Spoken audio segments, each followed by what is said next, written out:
हाँ, hello students, good morning all of you. जैसा कि आप मेरे साथ ज्वाइन कर रहे हैं, पढ़ रहे हैं, पिछले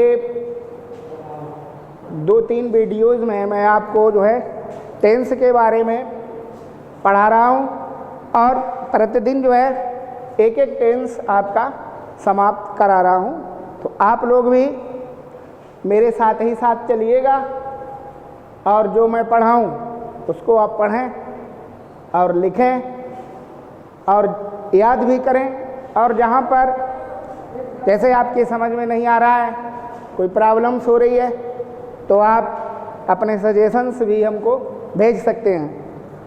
आपकी प्रॉब्लम को जहाँ तक संभव हो सकेगा दूर किया जाएगा। और अगर पढ़ाई समझ में आ रही है, आपको अच्छा लग रहा है, तो फिर जो है मेरे वीडियो को आप सब्सक्राइब करिएगा। आज मैं आपको जो है प्रेजेंट कंटिन्यूअस टेंस या प्रेजेंट इम्परफेक्ट टेंस भी इसको बोलते हैं, इसके बारे में आपको बताने जा रहा हूँ। प्रेजेंट इंडेफिनिट के बारे में कल मैंने आपको बताया था और आपने, मुझे उम्मीद है कि आपने उसको पढ़ा होगा। इसके बाद सबसे पहले मैंने आपको जो हमारे 12 टेंसेज होते हैं उन टेंसेज के बारे में आपको बताया था। उनकी सबकी हेल्पिंग वर्ब लिखाई थी, आप लोगों ने लिखी होंगी और याद करिएगा।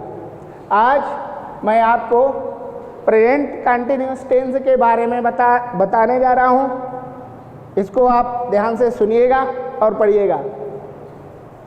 देखिए, प्रेजेंट कंटिन्यूअस टेंस की पहचान मैंने आपको पहले भी बताई थी कि जितने भी प्रेजेंट होंगे, चाहे वो प्रेजेंट कंटिन्यूअस जितने भी कंटिन्यूअस होंगे, चाहे प्रेजेंट कंटिन्यूअस हो, चाहे पास्ट कंटिन्यूअस हो और चाहे फ्यूचर कंटिन्यूअस हो, रहा शब्द उनमें सभी में आएगा। अगर रहा है, रही है, तो समझ लीजिएगा कि प्रेजेंट कंटिन्यूअस है। और अगर था हम लगा दें, रहा था, रही थी, रहे थे, तो समझ लीजिएगा वो पास्ट हो गया। और अगर उसी में हम गागी निकाल दें, रहा होगा, रही होगी, तो फ्यूचर कंटिन्यूअस हो गया। और मैंने शुरू में स्टार्टिंग में पढ़ाते समय आपको ये भी बताया था कि जिसमें भी रहा शब्द आएगा उसमें वर्ब का आईएनजी फॉर्म अवश्य प्रयुक्त होगा, आईएनजी फॉर्म लगेगा। तो ये तीनों टेंस की एक साथ पहचान हो जाती है। तो हिंदी क्रियाओं के या हिंदी जिन वाक्यों के अंत में रहा है, रही है या रहे हैं, रहा हूँ, ऐसे शब्द आएँ तो आप समझ लें कि वो प्रेजेंट कंटिन्यूअस का वाक्य है और जिसका हेल्पिंग वर्ब विजयमार है। और स्ट्रक्चर जो मैंने आपके सामने लिखा है, ट्रांसलेट करते समय यही स्ट्रक्चर आपको प्रयोग में लाना है। जैसे हमारा जो सब्जेक्ट है कर्ता, सबसे पहले उसको रखना होगा। कर्ता अगर सिंगुलर है तो इज का प्रयोग करेंगे दूसरे नंबर पर, और अगर प्लूरल है तो दूसरे नंबर पर आर का प्रयोग करेंगे। और अगर कर्ता और सब्जेक्ट मैं आ जाए, आई, एम खाली आई के साथ ही प्रयुक्त होते हैं। इसके पश्चात क्रिया हम रखेंगे, उसमें आईएनजी लगा देंगे, फिर ऑब्जेक्ट लिख देंगे यानी कर्म लिख देंगे, और फिर अगर दूसरे शब्द हैं तो हम उनको रख देंगे, अगर नहीं है तो कोई बात नहीं। इसी प्रकार से अगर नेगेटिव यानी नकारात्मक जिनमें ना शब्द आ जाए उनको नेगेटिव बोल देते हैं। तो नेगेटिव सेंटेंस में सब्जेक्ट रखने के बाद अगर वही क्रिया है, अगर सिंगुलर सब्जेक्ट है तो इज नॉट का प्रयोग करेंगे, प्लूरल सब्जेक्ट है तो आर नॉट का प्रयोग करेंगे, और अगर यहाँ पर आई आ जाता है तो आई एम नॉट का प्रयोग करेंगे। और से सारी चीज़ें वही हैं, वर्ब प्लस आईएनजी, वर्ब के फर्स्ट फॉर्म में आईएनजी का प्रयोग करेंगे। और इसके बाद में अगर इंटरोगेटिव सेंटेंस है, इंटरोगेटिव सेंटेंस का मतलब होता है प्रश्नवाचक वाक्य। अगर प्रश्नवाचक वाक्य है तो इंट्रोवर्ड पहले रखेंगे और इंट्रोवर्ड के तुरंत बाद इज एम आर में से जो भी फिट हो रहा होगा वो रखेंगे। और फिर वर्ब आईएनजी रखेंगे, फिर ऑब्जेक्ट और फिर अदर वर्ड्स जो भी हमारे हैं वो रखेंगे। कल मैंने आपको इंट्रोवर्ड लिखा दिए थे, आप लोगों ने लिख लिए होंगे। WH से शुरू होने वाले what, why, where, when, which, whom, ये तमाम इंट्रोवर्ड हैं। कल मैंने आपको लिखा दिए थे हाउ मैनी, हाउ मच, ये सारे के सारे लिखा दिए थे मैंने। हाउ, ये सब आप लिख लिए होंगे और याद कर लिए होंगे आप लोगों ने। तो देखिए,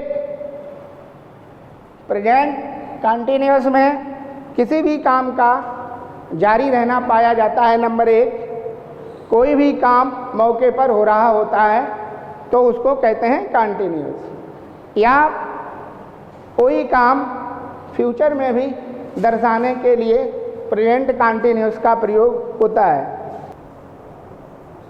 जैसे आप कहें कि कल मैं कानपुर जा रहा हूँ, कल मैं दिल्ली जा रहा हूँ, तो ये फिर भविष्य में घटना घटित होने की ओर भी इशारा करता है। इस प्रकार से जो वाक्य हैं कंटिन्यूअस में रहा है रही निकलेगा जरूर, और उसी के हिसाब से जो है इस स्ट्रक्चर का प्रयोग करके हम अपने वाक्यों की रचना करते हैं या बोलते हैं। जैसे, और एक बात और यहाँ पर समझ लीजिएगा, कल जो मैंने आपको समझाई थी कि अगर इंटरोगेटिव सेंटेंस क्या से शुरू हो रहा है तो फिर क्या की अंग्रेजी नहीं लगती है, या यहाँ से तब वाक्य जो है हेल्पिंग वर्ब से इतना रखा जाएगा, इंट्रोवर्ड तब नहीं रखते हैं। ठीक है। जैसे आप कहें कि क्या कल तुम बाजार जा रहे हो, तो ये क्या स्टार्टिंग में ही आ गया है तो उस क्या की अंग्रेजी नहीं लगेगी, तब वाक्य यहाँ से शुरू होगा। तो आप ये सारी बातें नोट कर लीजिएगा और ये स्ट्रक्चर हैं इनको याद कर लीजिएगा। और एक आध मैं आपको जो है यहाँ पर एग्जाम्पल दे रहा हूँ, आप लोग वो भी उतार लीजिएगा और उसको ट्रांसलेट करिएगा। ये स्ट्रक्चर आप लोगों ने नोट कर लिया होगा, तो इसको अब मैं इरेज करने जा रहा हूँ। सपोज दैट कोई सा भी एक वाक्य अंग्रेजी में ले लीजिएगा आप अपनी मर्जी से, जैसे जिसमें रहा रही निकल रहा हो। जैसे आप कहें, सपोज दैट आप यही कहें कि मैं खेलने जा रहा हूँ। जैसे आप लोग ये कहें कोई भी कि मैं खेलने जा रहा हूँ, तो देखिए रहा हूँ निकला है, ये वाला मैं खेलने जा रहा हूँ। तो इसमें यही स्ट्रक्चर प्रयुक्त होगा। इसमें जो सब्जेक्ट है या जो करता है वो मैं के लिए आई का प्रयोग कर देंगे। सब्जेक्ट हमारा आ गया है आई। इसके बाद इन तीनों में से किसी एक का नंबर आएगा, तो आई के साथ इज का प्रयोग नहीं होगा, आई के साथ आर का प्रयोग नहीं होगा, आई के साथ एम का प्रयोग होगा। तो आई के बाद हम एम लिख देंगे। अब हम यहाँ तक पहुँच गए हैं। अब हमें वर्ब लिखना है, यानी क्रिया लिखनी है। तो क्रिया यहाँ पर है जाना। जाना की अंग्रेजी सभी लोग जानते होंगे, गो होती है। यहाँ तक पहुँच गए, इसी में आईएनजी और फिट कर देते हैं। आई एम गोइंग, मैं जा रहा हूँ, और जो और बचा है खेलने के लिए तो फिर उसको और आगे हम लिखा देंगे I am going to play. Play माने खेलना। तो इस प्रकार से ये बात बनकर तैयार होगी। इसी प्रकार से सपोज दैट मान लीजिए आप कह दें कि मैं अपनी पुस्तक पढ़ रहा हूँ, मैं रहने दीजिएगा, मैं बार बार आ रहा है। मान लीजिएगा वह अपनी पुस्तक पढ़ रही है, वह अपनी पुस्तक पढ़ रही है। जो भी ऐसा सेंटेंस हो रहा रही वाला, इसी स्ट्रक्चर से आप इसको याद कर लें और बनाते चले जाएं। अब चूँकि पढ़ रही है रही है, ये दर्शाता है कि हमारा सब्जेक्ट जो है वो स्त्रीलिंग है, लड़की है। तो यहाँ पर वहाँ की अंग्रेजी शी लगेगी। ही जो है वो लड़कों के लिए या मैस्कुलिन जेंडर के लिए, ये वहाँ जो है वो फेमिनिन जेंडर के लिए सी लगता है। तो सी मैंने लगा दिया है, सब्जेक्ट आपका सी रख दिया गया है।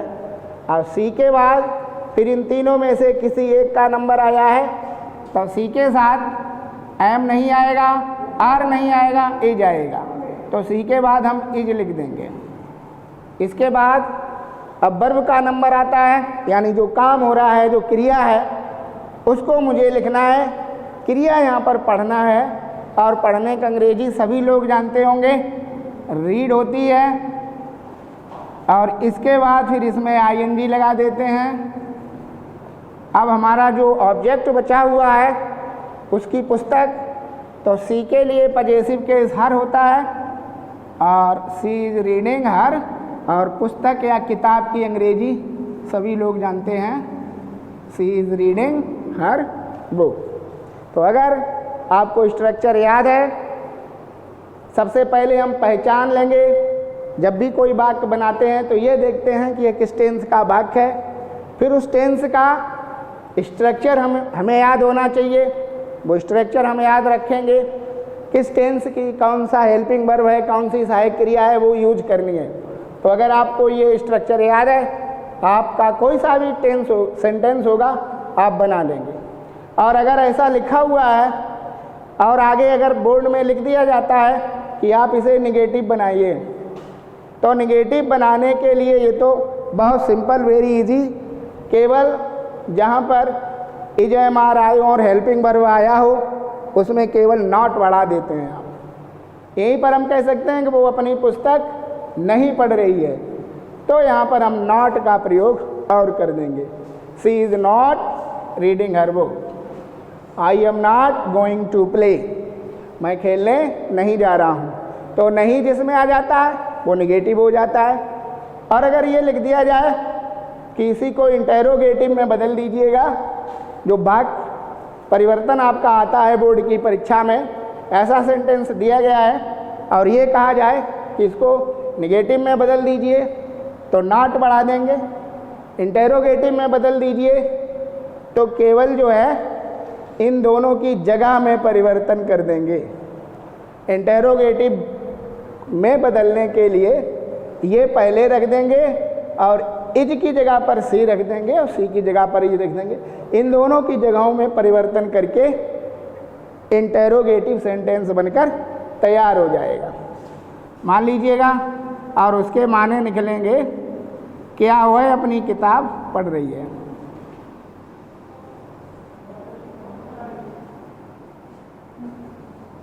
Is she reading her book, और तब हमारा ये साइन ऑफ इंटेरोगेशन लगेगा, तब फुल स्टॉप का प्रयोग नहीं करेंगे। तो ये बहुत सिंपल होते हैं। इनकी इंटेरोगेटिव बनाने के लिए केवल इनकी स्थान या जगह का परिवर्तन कर देते हैं, तो इंटेरोगेटिव बनकर तैयार हो जाता है। निगेटिव बनाने के लिए नॉट का प्रयोग कर देते हैं, तो निगेटिव बनकर तैयार हो जाता है।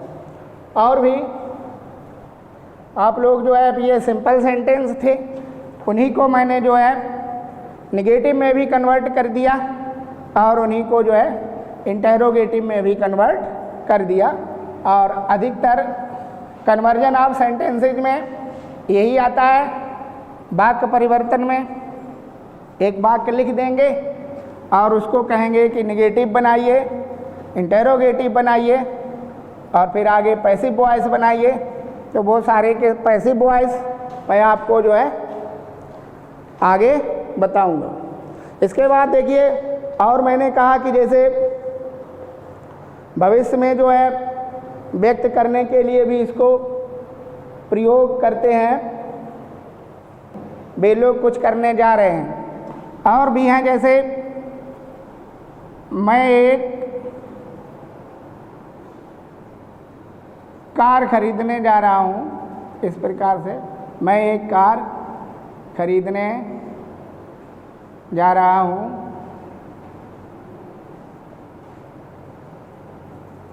ले सब्जेक्ट मैंने बताया रखा जाता है, तो सब्जेक्ट वे लोग की अंग्रेजी अगर आपको ना मालूम हो तो इनके लिए केवल दे लगेगा। दे माने वे या वे लोग, और दे के साथ इनमें से एक चुनना है, नियम वही है। तो दे के साथ ना ही जाएगा, ना एम आएगा, आर आएगा। कल मैंने ये बताया था कि ये प्लूरल वाले जो हैं दे आर। अब जाना कि अंग्रेजी गो, और उसी में ये ING, they are going to do, करने के लिए they are going to do, और कुछ की अंग्रेजी आप समथिंग लिख दें।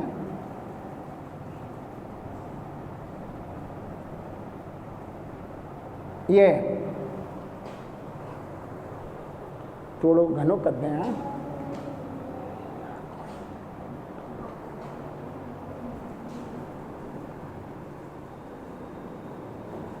दे are going to do something. Something माने कुछ। ये मैं एक कार खरीदने जा रहा हूँ, तो ये तो अभी मैंने आपको बताया था, मैं खेलने जा रहा हूँ। तो आई am going to by, by माने खरीदना, आई am going to buy a car. तो मैंने आपको ये बताया था कि भविष्य में होने वाली घटनाओं की ओर ये इंगित करता है। जैसे आप कहें कि मैं आपको एक कहानी सुनाने जा रहा हूँ, तो सेम ऐसे ही बनेगा, I am going to tell a story. अब ये भी ये सिंपल बिल्कुल है, वे हमारी सहायता कर रहे हैं। तो बे की अंग्रेजी आप अभी जान ही चुके हैं, दे, और दे के साथ फिर आर का नंबर आएगा जैसे कि ऊपर आया है, और फिर सहायता करना की अंग्रेजी यानी हमारी जो क्रिया है वो हेल्प है, सहायता करना की अंग्रेजी हेल्प, और उसी में आईएनजी, वे हमारी सहायता कर रहे हैं। तो हमारी की अंग्रेजी होती है अस, दे आर हेल्पिंग अस। वे मेरी सहायता कर रहे हैं तो दे आर हेल्पिंग मी। वे उनकी सहायता कर रहे हैं, दे आर हेल्पिंग देम। इस प्रकार से हम बोल भी लेंगे और ट्रांसलेट भी कर लेंगे।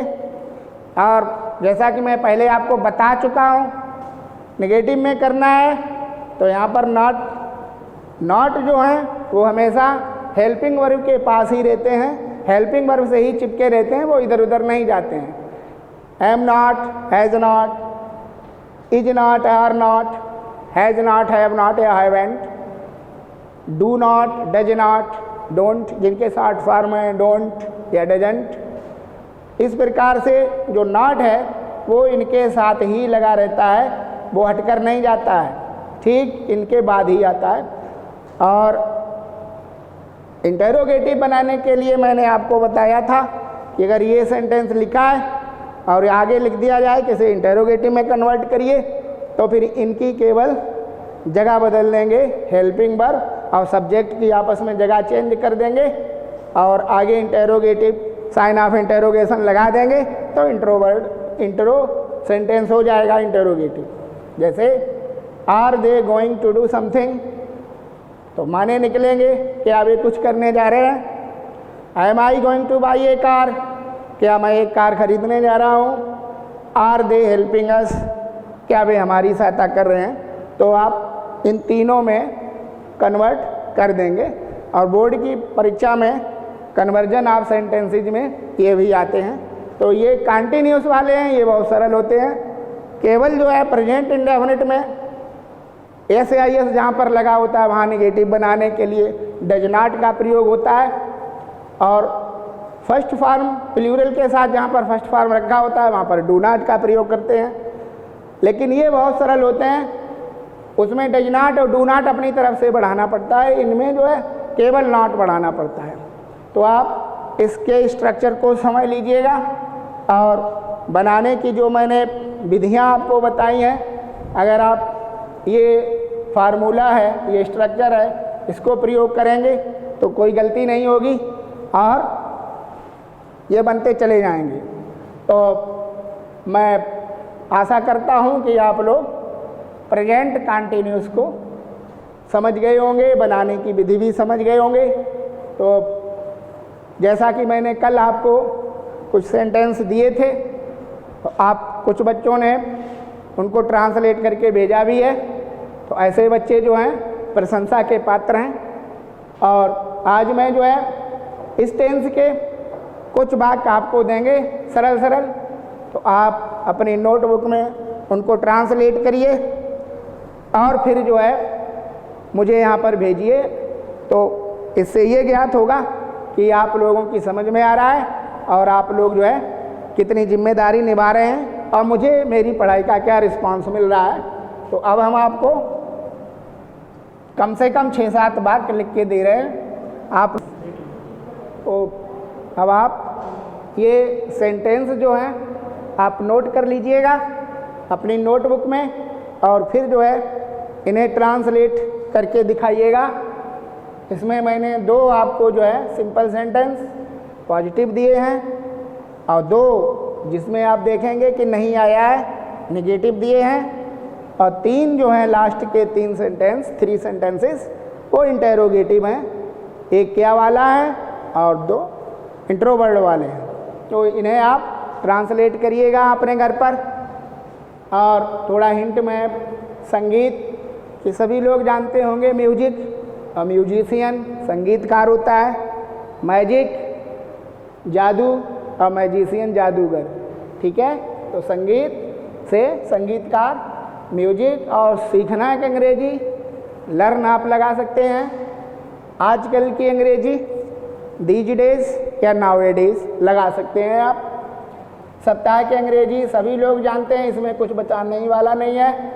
दिल्ली की अंग्रेजी दिल्ली लिखी जाएगी, जाना की अंग्रेजी आप सभी लोग जानते ही हैं, आना की अंग्रेजी जानते ही हैं, यहाँ की अंग्रेजी हियर लगा देंगे, और सोमवार की अंग्रेजी सभी को आती है, सब लोग जानते हैं। इसके बाद ठीक तरह से आप लोग लगा दें। तुम अपना काम ठीक तरह से नहीं कर रहे हो तो ठीक तरीके के लिए प्रॉपरली लगा दें, properly. You are not doing your work properly. इसके बाद ये आ जाता है, क्या तुम आज विद्यालय जा रहे हो? वेरी सिंपल, बहुत ईजी है। 9th वाला भी कर सकता है, 11th और 12th वाले भी कर सकते हैं। तो क्या के लिए, जैसा मैंने आपको पहले बताया था कि हेल्पिंग वर्ब से वाक्य शुरू होगा। इसके बाद कौन की अंग्रेजी आप जानते ही होंगे, कल मैंने लिखाई थी हु, WHO। और बुलाना की अंग्रेजी सभी लोग जानते हैं, कॉल, कॉलिंग। और तुम आजकल क्या कर रहे हो, तो ये हम लोग आपस में एक दूसरे से पूछते हैं। और ये आप आजकल की अंग्रेजी जैसा कि मैं ऊपर बता चुका हूँ, नाउ ए डेज या दीज डेज, तो इन की जो है आप इंग्लिश बनाएंगे और फिर मुझको जो है अपना होमवर्क करके भेजेंगे। Thank you.